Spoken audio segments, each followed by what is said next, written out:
নমস্কার, বিবর্তিত থেকে আবার জীবনী যার বাণী।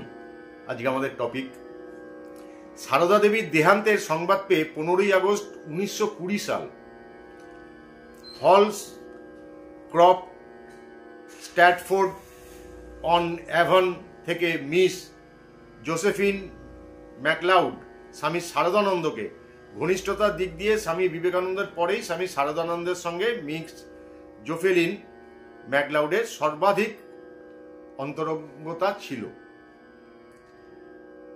সেহেতু যখন চিঠি লিখতেন স্বামী বিবেকানন্দকে লিখতেন ডিয়ারেস্ট 1 আর স্বামী শারদানন্দকে লিখতেন ডিয়ারেস্ট 2।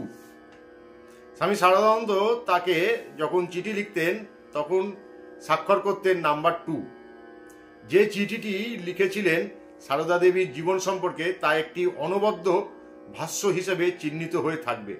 বুঝতে অসুবিধা হয় না সারদা দেবীর আপাত সাধারণ জীবন কত গভীর ব্যঞ্জনায় পূর্ণ, কত অতল স্পর্শী তাৎপর্যে মণ্ডিত। 15ই August 1920 Hans Kraft Stanford on Avon DRS 2। সিসি মায়ের 21শে জুলাই 1920 তারিখে দেহত্যাগের সংবাদ প্রথমে মিসেস সেভিয়ারের কাছে পাই। পরে বসি ও বৈজ্ঞানিক বশিশ্বর সেন জানিয়েছিলেন মঠে শেষকৃত্য হবার পর ফিরে গেছেন। সেই নির্ভীক শান্ত তেজস্বী জীবনের দীপটি তাহলে নিভে গেল।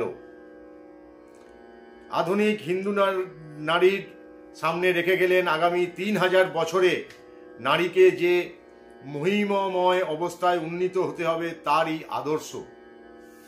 আমার কাছে তার জীবন হলো অসীম উৎসাহের জীবন, যা আমাদের সকলকে এই স্মরণদায়ী সহানুভূতি ভরা জীবনতলে একত্র করেছে, যা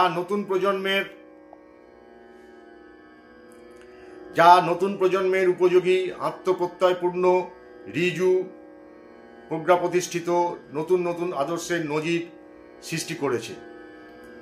আহা, তার জীবন অবলম্বনে আমরা প্রত্যেকেই কি দৃষ্টান্তই না দেখতে পারি। তিনি আদর্শের এক নতুন নজির সৃষ্টি করে গেছেন, আমাদেরও অবশ্য তাই করতে হবে। তার নয়, আমাদেরই স্বকীয় জীবনে নজির সৃষ্টি, এছাড়া আর কোনো উপায় জগতের সমস্যাগুলির সমাধান করা যাবে না।